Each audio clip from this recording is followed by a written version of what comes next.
Bonjour à tous, le dernier point de Demain nous appartient. Notre actualité du jour portera sur Demain nous appartient. Spoiler, Karim révèle qui a attaqué Victoire avec une bombe de sang. Le colis portait les mots « Chardot a du sang sur les mains ». Georges convoque Samuel, qui lui explique qu'il n'a tué personne et qu'il ne sait pas pourquoi un psychopathe serait en colère contre lui. Il n'avait aucun ADN sur le colis ou le casier de Victoire. C'est le grand jour pour Chloé, elle commence son stage des observations à l'hôpital. Alex la libère. Victoire a demandé à Samuel pourquoi il était venu l'autre soir. Victoire lui demande de s'expliquer mais Samuel n'en veut pas. Ils se disputent. Swazik emmène François au spa pour se vider l'esprit. Ils ont décidé de jouer à un jeu stimulant, Exquisite Courts. La complicité est essentielle.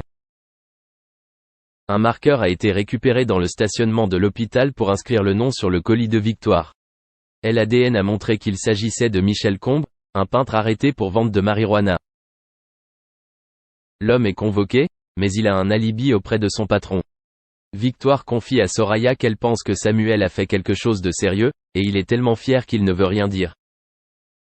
Samuel est allé voir son père Renaud car il avait des difficultés. Renaud ne veut pas lui donner cette prescription, il veut l'aider à surmonter cette crise. Renaud ne veut pas être son agent. Samuel pleure, il a disparu. Il a envie de se faire du mal. Renaud propose de venir dormir à la maison.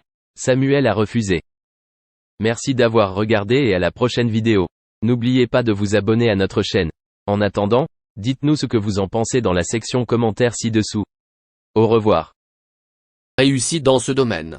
Cet échec est devenu une souffrance pour l'homme, qui voyait pourtant sa compagne réussir là où il a échoué. Aussi, malgré l'amour qui les liait, il n'a pas supporté de voir Marion Game évoluer en tant qu'actrice. Celle-ci devait choisir à un moment donné, entre Jacques Martin et sa carrière. Selon celle qui incarne le rôle du Guette, Jacques Martin voulait régner, il ramenait sa gueule tout le temps.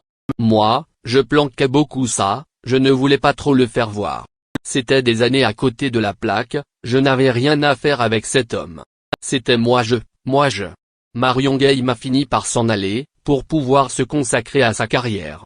En effet, il est venu un moment où la situation n'était plus supportable pour elle. Son compagnon a eu du mal à accepter son départ. D'après l'actrice, il lui en a beaucoup voulu, et n'a pas du tout digéré. L'animateur aurait même tenté de la reconquérir, mais la dame a été catégorique, et ne s'est pas laissé faire. Marion Game est maintenant maman de 2 enfants, qu'elle a éus avec le comédien suisse Jacques Verlier. Celui-ci est décédé en 1992, mais aujourd'hui, l'actrice a encore retrouvé l'amour dans les bras de Jean-Claude.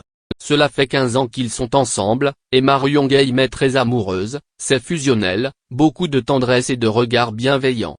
J'apprécie à 1000% ce qu'il est, je crois qu'il apprécie aussi ce que je suis.